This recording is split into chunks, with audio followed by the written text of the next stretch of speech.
R3 or R6? It's an R1. R1? R1, yeah. What motor? 998, inline 4. Yeah, it's pretty sweet. Yeah. You want to hear it? Yes.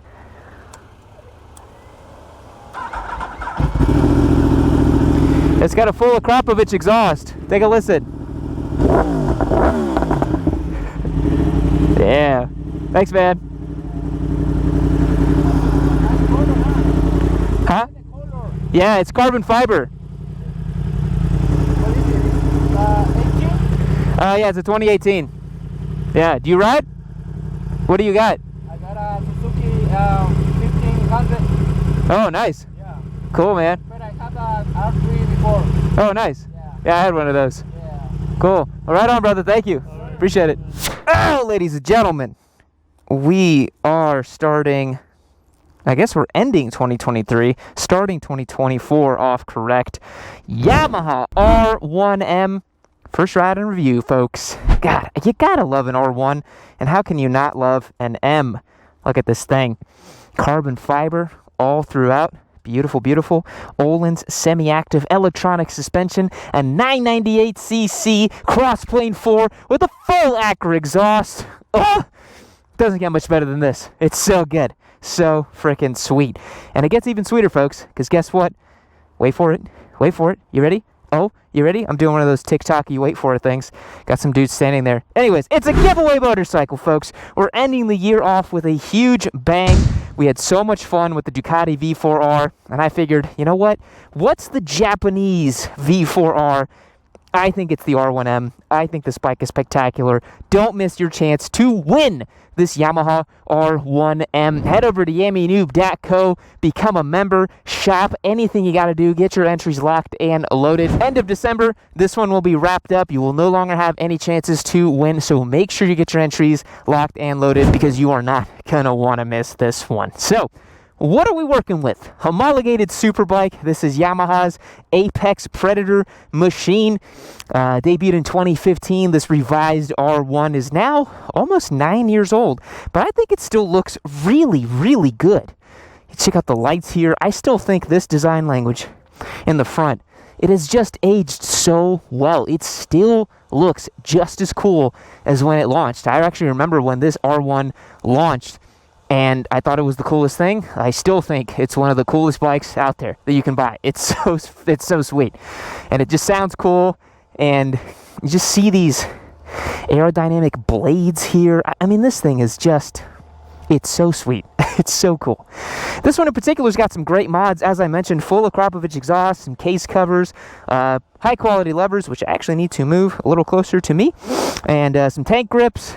This thing, mirror delete, which I don't love. This is not my favorite thing, not be able to see behind you, but we're working with it, dealing with it. Let's swing a leg over the beast, shall we? Whew, 200 plus horsepower. In the hands of Toprak Razgatlioglu, this thing is a fighting force in World Superbike, but he's moving to BMW, so no longer, I guess. Let's start her up, shall we? I've got it still in my preferred modes here. This is the track mode that I had it in because last time I rode this thing was on track. You guys will see that video tomorrow. And spoiler alert, I had a smoked windshield because I couldn't get my clear windshield in time for the track day. So don't clown me too much. Let's get her started, shall we? Ooh, hoo, hoo, hoo, hoo.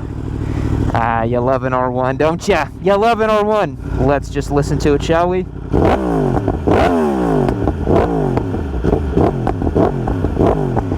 You know, I think this is one of those motorcycles that sounds good at all revs. It is a musical instrument, I swear. I mean, obviously Yamaha, the tuning fork brand, makes these wonderful sonorous engines. We're sitting atop of this machine. It is a super bike, so it's 435 pounds, I think, 32 plus inch seat height.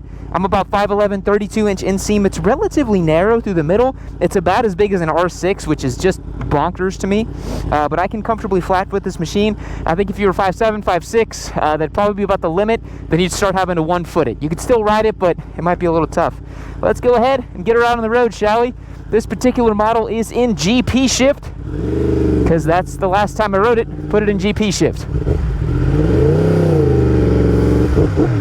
Golly, this thing sounds so frickin' so sweet. The exhaust is a little loud for my taste, I'm not gonna lie. I would probably put a baffle in it. But you guys on YouTube probably think it sounds extra spicy.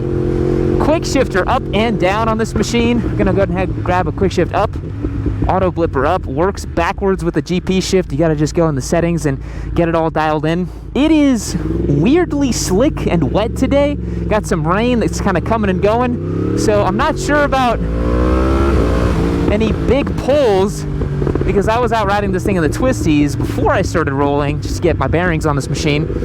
And I was getting a lot of slide control activating on this bike.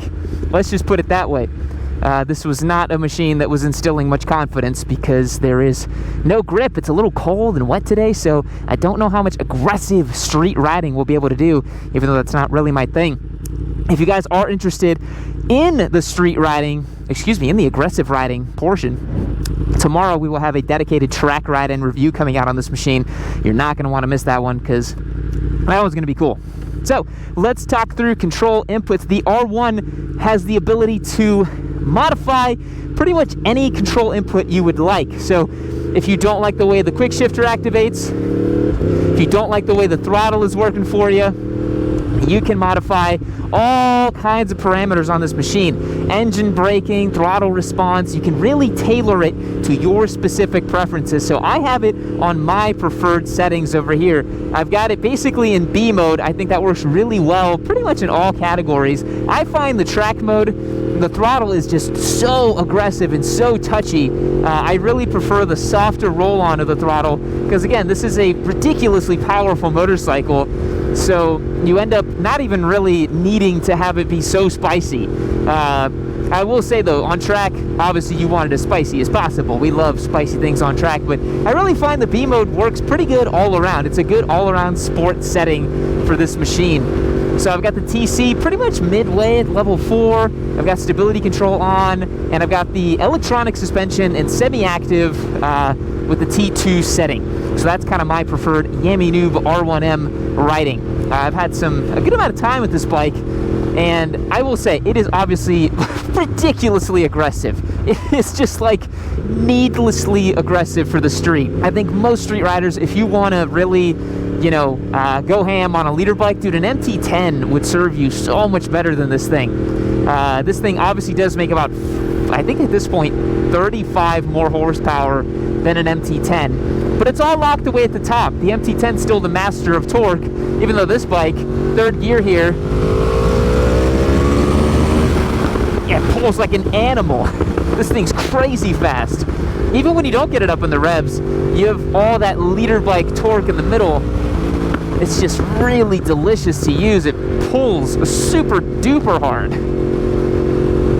The Crossplane crank on the R1 really gives it this kind of dual nature. It's not really a screamer of an engine. It obviously does scream all the way to 14,000 RPM, and it loves the high RPMs. And like I said, it just has this otherworldly magical quality up in the high registers of the RPM band, and it just sounds extra good with this full Akrapovic exhaust. Let's see if my friend here takes off to the right. No, he did not. Oh goodness, we got some traffic, wet roads. Can't even open this beast up, man. That sucks. I will definitely open it up a little bit for you guys. I'll find a spot and I'll be able to do it, because it's a damn shame to not be able to hear this thing.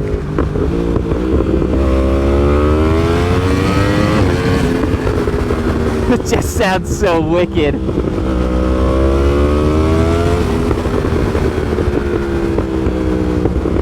Obviously just feeding a teensy bit of gas. We're not going wide open. We got traffic in front of us. We can hear how that bike sounds, and it's just so glorious. You know, the R1, it still stands very much alone in the Japanese leader bike class because it has this very distinct crossplane crank. It's so unique, you know? If you look at stuff like the ZX-10s, the Gixxers, the Honda Fireblade even, the Honda Fireblade is a very cool motorcycle, but I don't know why. Maybe it's because I'm just the biggest Yamaha fanboy or whatever it is, but I just find that this machine elicits an emotion out of me. It really does. I get such a powerful pang of Valentino Rossi and the whole thing with it. I just think it's so freaking sweet, man. as we filter our way up at this stopped red light, because I'm on a motorcycle and I can do that.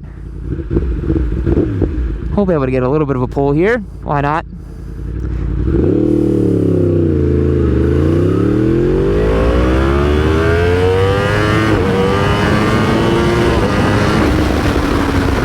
Yeah, baby.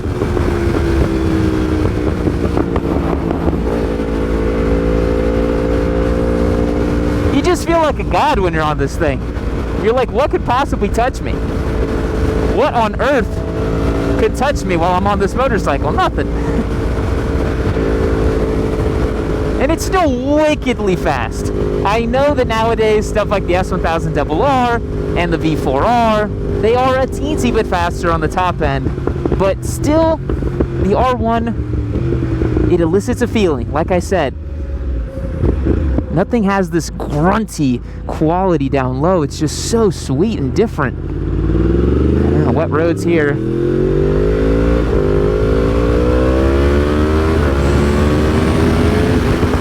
And it's still really exciting to ride all these years later, you know. Again, this thing debuted in 2015. It still feels so good, man. It's like, I don't know where Yamaha's gonna go from here. They did like a mid-cycle refresh on this bike. The brand new ones have a bit of an updated, you know, here and there, but it's fundamentally the same motorcycle.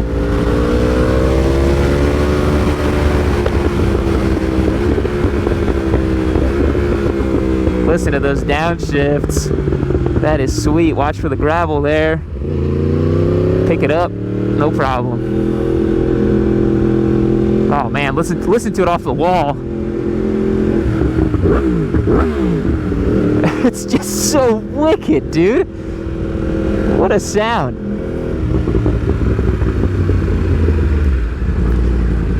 And yeah, I don't know, again, there's just this, like, I think guys my generation, I'm 31 this year, I feel like when you were a teenager in the early to mid 2000s and you saw Valentino Rossi riding these things, it's just so sweet. All right, going over the bumpy section over here. Well, I don't know what y'all expect. It's a super bike. It does have semi-active suspension, but it doesn't love doing that, obviously. The R1 does prefer billiard smooth riding roads. That's going to be the best way to enjoy this motorcycle. You really wouldn't want to take it on you know, a gravel road or a bumpy road even. It doesn't really absorb bumps that well. The frame is just so freaking stiff. You can add comfort to the suspension, but laterally the thing is like ridiculously stiff, so it doesn't really help, honestly. It's a crazy stiff super bike. I don't know what y'all expect. This is not a daily rider. I would not take this thing to and from commuting. This is definitely a weekend toy, a track day toy, and I think it's all the better for it. Let's see how it is over the speed bumps. First gear. Yeah.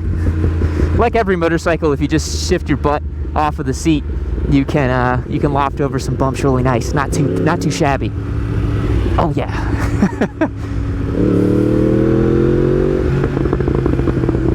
I will say, I've ridden lots and lots of leader bikes. Lots. I've, you know, through the whole Yami Noob giveaway process, I've had a Honda Fireblade, an R1, the Ducati V4R. I've really gotten the chance to, you know, try a lot of leader bikes, and on track too. I do come back. The R1 is one of my very favorites. And I can't explain why, you know, like I could sit here and try to give you guys some very objective reasons as to why this is one of my favorite bikes in the leader bike category. But it's a lot of things, you know, it's the whole package. It's the way the motor makes its power, the feeling that it gives. It's got so much look back factor. It looks so freaking sweet. And motorcycles are ultimately a very emotional, very personal decision. And the R1M, well, it's a pretty good decision. All right, looks pretty dry over here, finally. We can party a little bit.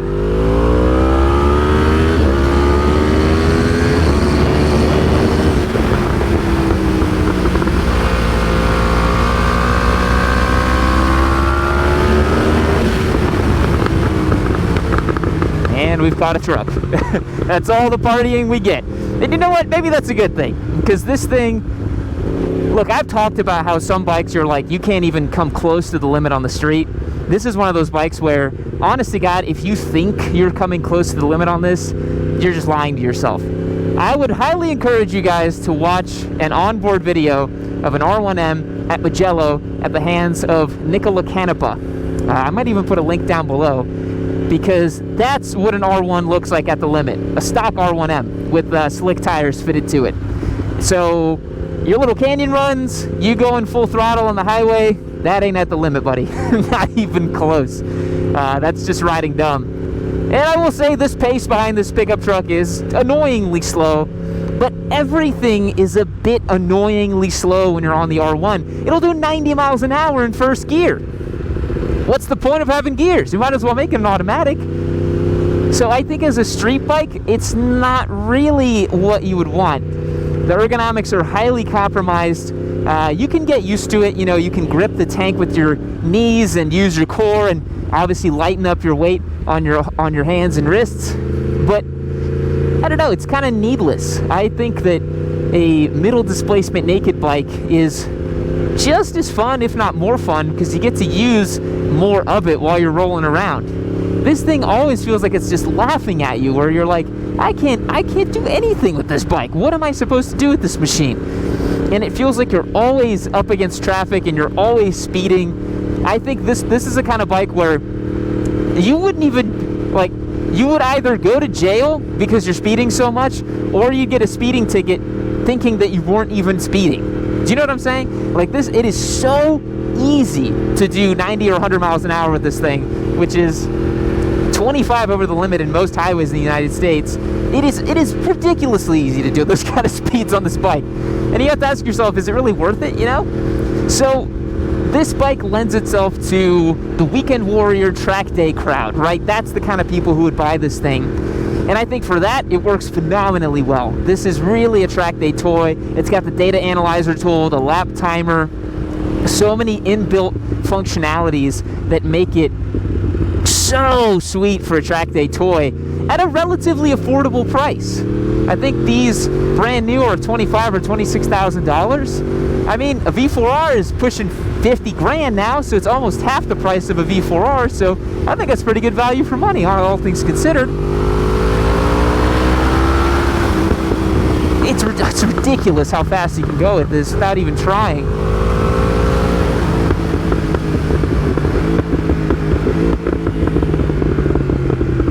Let's make sure nobody's coming. All right, we're good.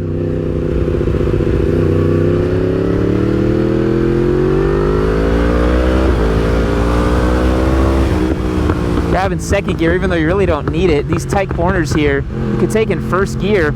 Again, it did just rain, and I cannot really see where the slick spots are, and that's actually the most dangerous time, is when it just rained, because it pulls all that crap and oil out of the road. And I can tell I've got very little confidence in these tires right now.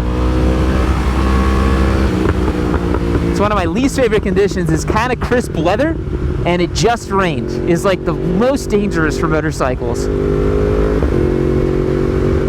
So yeah, it's kind of like an Apex Predator, relatively affordable track day toy.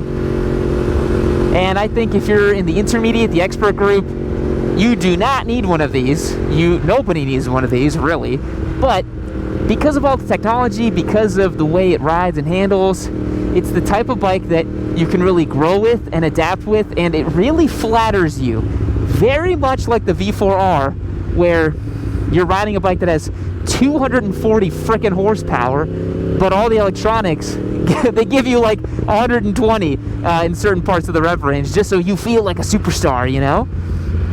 And I'm a testament to that, you know? I rode the V4R at Eagles Canyon Raceway and produced one of my fastest lap times ever on it, so obviously the technology works. It's the type of bike that obviously it works. And you guys will see on the R1M track review, this is similar but not quite the same. I still think the V4R is a bit of a superlative experience, whereas this feels like a great experience. But it's kind of the thing of you get what you pay for, you know? I really do believe that. With motorcycling, it's the same. If you're dropping $40,000 to $50,000 on a track day toy, you are getting the absolute best experience possible.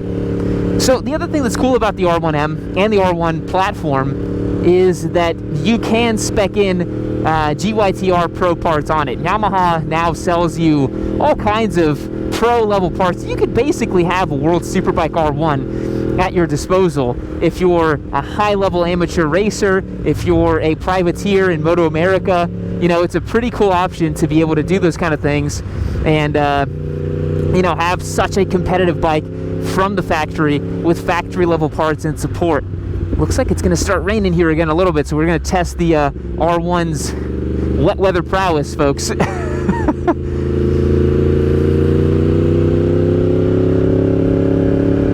But again, this type of thing that I'm doing, this is not my preferred riding. This is not the type of thing I would want to do with an R1. Kind of just chill, a little back road stuff. You know, this is something that would be best suited for, again, a 700 to 900 cc naked bike. Just enjoying that ride, having some fun. This thing feels, yeah, kind of silly to own and ride like this. But again, it's an emotional thing. I think that if I hadn't had such motorcycling experience, right, I could see myself owning one of these and thinking I'm the coolest guy ever. And I'm not digging at people who think that. I just think that, you know, this is definitely the type of bike that, you know, you could own and ride and really feel so good about. You'd be like, oh my God, this is such a sweet handling motorcycle. Take it out to the track day, I feel like a superstar. I love the sound that it makes. You know, maybe some of the expert level club racer guys are kind of chuckling behind your back, but who cares? You have an R1M. You can laugh at them. I think that's the coolest part about it. I've seen lots of guys at track days that have, you know, V4Rs and just these absolutely nasty, expensive motorcycles, and they're riding at a pace that I could probably do on a Ninja 400. But I think ultimately it doesn't matter. If you're happy with your toy and you love your toy, who the hell cares? Go as slow or as fast as you want. Enjoy it. I think the only thing I don't like are guys who own those bikes and think they're the baddest, coolest, fastest dudes ever. That's kind of not really what we want to see in motorcycling. I don't like the ego-driven stuff. I think it's starting to rain here, folks. I don't like the ego-driven stuff, but, you know, if you're just enjoying your toy and you know where you're at, dude, nothing wrong with that. Absolutely nothing wrong with that. All right, well, I did promise you guys a teensy bit of a pull. It is a little wet.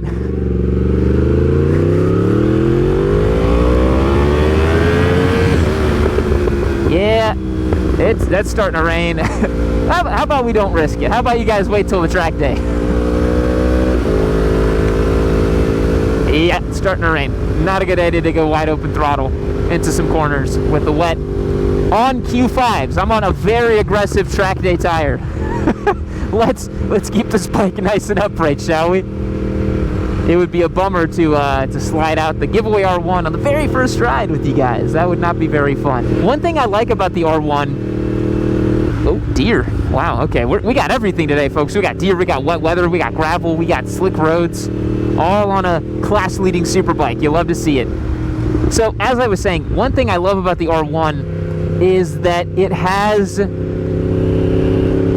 pretty good fit and finish, but the parts used and the stuff used is nothing like, how do I put this? It doesn't feel exotic, and that's a good and a bad thing, right? On the one hand, you spend a lot of money for a motorcycle, you want some exotic materials, right? And I think the fact that there's carbon fiber on this thing, there's this soundtrack, I think it definitely feels exotic enough for the price. But then I look down and I see the clip-ons and, you know, just the general vibe of all the bolts and everything, and it's a relatively like base spec model. It kind of feels like they took a lot of parts from the R6 and just chucked them on there too.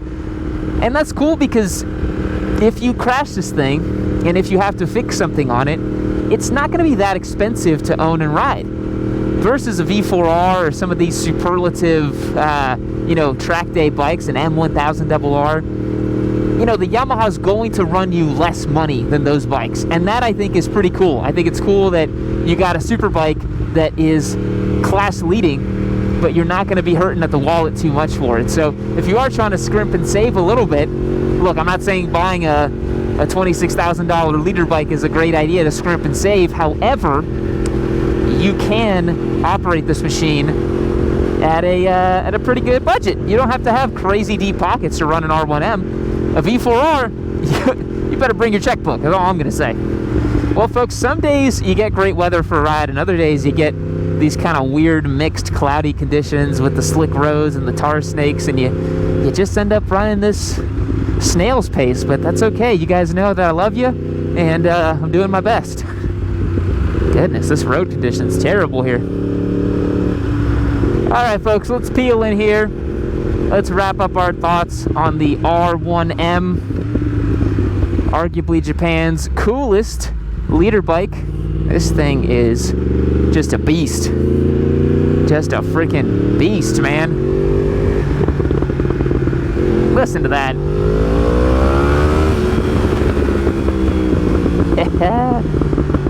Man, that is cool.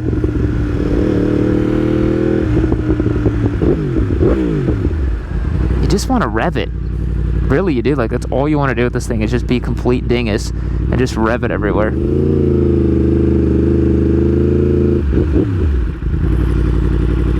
In fact, why don't we do that?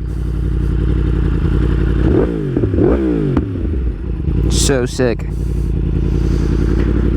Alright, folks. Yamaha R1M in the rain, in these mixed conditions. What do I think? Well, come on, it's freaking so sweet, man.